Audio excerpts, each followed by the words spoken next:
Ката кимде? Түшүнүүчүдөбү же түшүндүрүүчүдөбү? Албетте ката түшүндүрүүчүдө. Ар дайым түшүндүрүүчүдө болуп кала берет. Мисалы, жөнөкөй эле мисал айтайын. Бир устазымдын кызы бар. Өтө жакшы кыз. Татынакай кыз, түшүнүгү дагы, деңгээли дагы өтө чоңдордой ойлонгон кыз да. Анан ага бир жумуш айтам. Машинада мындай бычак бар, мындай кашык бар десең алып келет ошону. Бир эле сөзүң барат алып келет.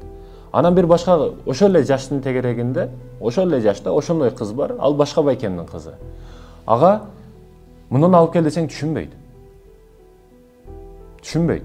Ага кухняга киресиң. Не бар кухняда? Мындай 4 шкаф бар. 4 шкафта мындай ачсаң, не бар шкафтын ичинде? Кашык, вилкалар бар.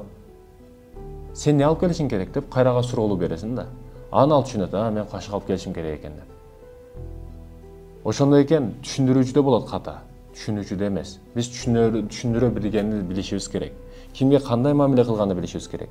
Кээде ошол жашы бирдей, бою бирдей, сулуулугу, свети, сары бардыгы бирдей болушу мүмкүн, бирок түшүнүгү, мээси өсө элек болушу мүмкүн да. Өнүгө элек болушу мүмкүн. Ошондой экен, түшүндүрүүчүдө ката, аны туура түшүндүрө билишибиз керек. Баладан кайра сурап алышыбыз керек. Мисалы үчүн, бирдекени иш айтуудан мурда балам түшүндүңбү? Баягы каттуу айтып, деп урушуп, тиштеп, дагы алып келген жоксуңбу деген уруштар, булардын кажети жок. Ошол жөнөтүүдөн мурда магазинге жөнөтөсүз, кайерге жөнөтөсүз, балам түшүндүңбү, түшүнө алдыңбы? Не алып келет экенсиң деп кайра бирөө сурап, андан тез кайра алып коюшубуз керек.